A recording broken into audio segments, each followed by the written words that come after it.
Nandito po tayo, kausapin po natin si kaibigan natin pong Shoto kasi ito po yung ipapaabot po nila, no? Nanggaling po siya doon sa karian nila. Kaibigan, ano po ang nakikita po ng inyong hari?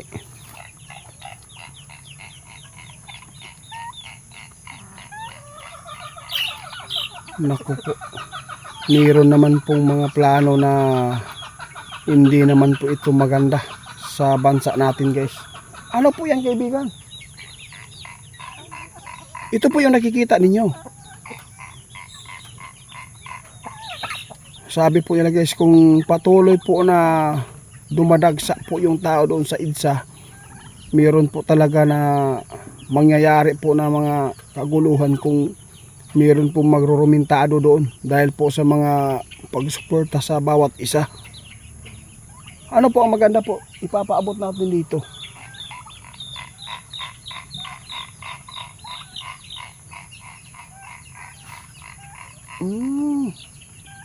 Oo nga, nakikita ko din eh. Kasi marami na po talaga yung mga, pati mga kabataan, no? Mga Muslim, mayroong mga kabataan Muslim, guys, nagpapaabot din sa suporta, no? Doon sa BP Sara Duterte.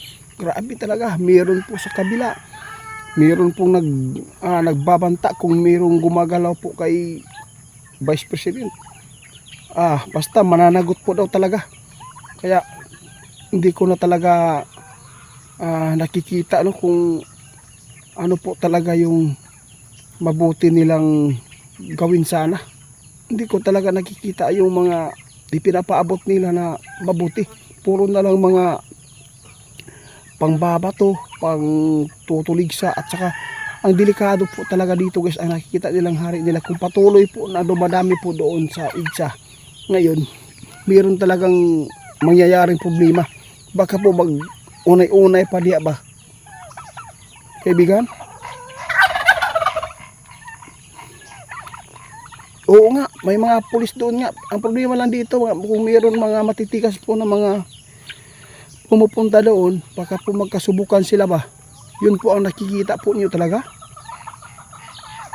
Oo, sana po daw, guys, no, walang buhay na mawawala doon sa mga tao na sumusuporta po sa kay Sara. Kasi po hindi po natin alam ngayon na nakikita po ng ating kaibigan kung patuloy po na dumadami yung tao, dumadagsa po doon sa EDSA.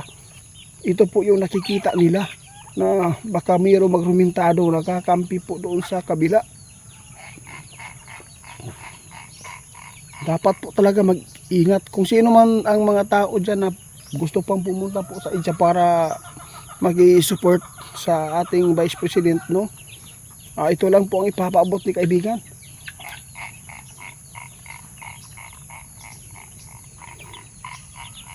Sabi po ni kaibigan, guys, huwag na po kayong pumunta doon kasi wala naman po kayong makukuha doon. Tapos baka mapapahamag pa kayo doon at saka kamatimingan ba kung naay mga kaguluhan, kamamatsambahan na noon mo diha. Salamat.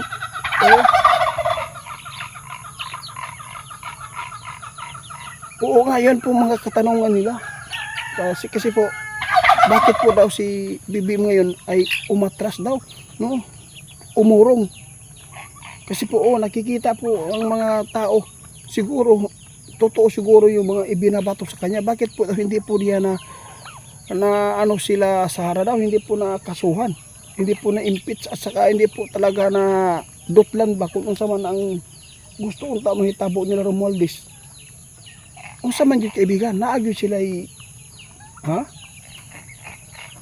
yun po talaga, guys, no? Grabe. Alam pala ng mga Duterte kung ano po ang itinatago-tago po ngayon nila. Kaya hindi po talaga makapapalag. Grabe talaga, kaibigan, kung ganyan po. Ano kaya ang pwede natin ba ipaabot sa kanila, kaibigan, kung ano po yan para malaman po ang lahat.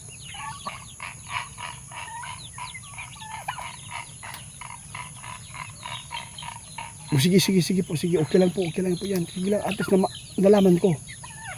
Oo, at least nalaman ko, guys, na kaya pala hindi po nila magalaw-galaw at hindi po nila na madutlan o kaso tungod kay naadi ay something na itinatago ng mga Marcos na nalalaman po ng mga Duterte. Kaya pala, at saka mahirap po kalabanin po talaga yung mga Duterte guys, kasi po alam mo ba kung bakit? Lahat po ng mga supporters nila ay magbubuwis po talaga ng buhay dito para lang, no, na makampihan nila ang kanilang minamahal na Vice President. So nagpapasalamat din tayo dahil po mayroon po mga supporters si Bongbong na hindi po talaga totally mainit ang ulo, no. Yun po talaga ang nakikita din natin, no. Napaka talaga, kasi kung mainitin po, kung tulad po nila Kapdado na magsasalita at saka Mitran, kung mayroon pong mga nasa kabila na ganyan po talaga na ugali, delikado kung magkakasubukan po talaga. Ito po talaga yung nakikita ang kaguluhan, na mitsa po talaga ng kaguluhan. Alam mo ba kung bakit? Alam po ni kaibigan kung bakit po ay dumadami yung tao. Oh, tama po. Ito yung mitsa guys, na di ba kapag dami ang tao, rally po yan, no? Ito yung mitsa. Kung sakaling dumadami yung tao, pwede yan na kung meron po mag-utos, kasi utos lang po talaga ng mga Duterte kung ano po ang gagawin po doon Kung sabihin niya aalsa, pwede yan mangyari guys. Kung ano po ang kanilang hinihintay lang po talaga yung utos po ng mga Duterte, no? Naghihintay lang po talaga yung mga tao doon sa EDSA kung ano po yung utos po ng mga Duterte. Pero magpapasalamat tayo kung ang utos po ng mga Duterte na ikakabuti lang po sa mamamayan po, wala po mga masasagasaan ba. Yun po talaga ang dapat natin kaya sa lahat po ng gusto pang pumunta doon sa EDSA para makisampatya, no, sa mga Duterte, huwag na lang po kayo para hindi kayo madamay. Baka po kayo po ang matsambahan, baka mayroong pupunta doon na malas ba ang pagkatao, di marami pang madadamay. Kaya sabi ni kaibigan, nagpaalala po siya, kung patuloy po na dumadaming tao doon, ibig sabihin nito mayroon talagang gusto nilang mayroon talaga gusto na mangyari, no? Ito po talaga ang nakita ng ating kaibigan. Kaya mag-ingat kayo sa lahat po ng gusto pumunta. Mayroon nakikita si kaibigan na mayroon kung bakit dumadami ang tao, kasi po mayroong gusto yung mga tao na yan na mangyayari ngayon doon. Alam mo ba kung ano po ang mangyayari na gusto nila? Mayroon silang gusto na pababaon ba.